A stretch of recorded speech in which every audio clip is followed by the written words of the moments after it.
The ambition and scale of the project is striking, and we are delighted to be working with Masterise Homes on this unique residential project, which brings together their progressive vision and our extensive experience in large-scale master plans to create a distinct global city.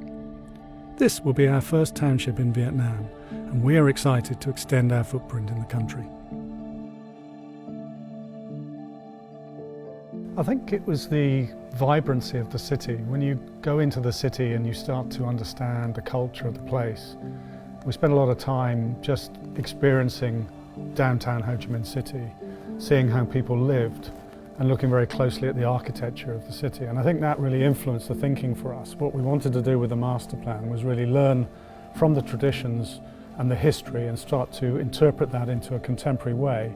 So still retain some of the traditions and history, but also create a modern master plan that suits the needs of today's living.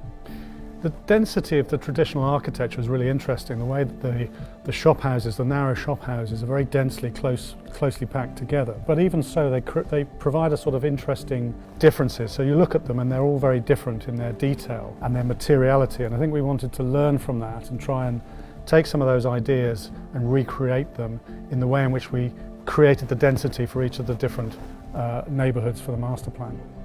So it's not just the activity on the street or the architecture, it's also interestingly the activity of life that happens on the upper levels, in particular the roofscape. So it's activating the whole of the city in three dimensions almost. If you look at the way people live in Vietnam, there's an awful lot of interaction at the street level. So that people in the evenings in particular will go out and they will socialise, and you go into the city at night time, it's a very different experience from the daytime experience.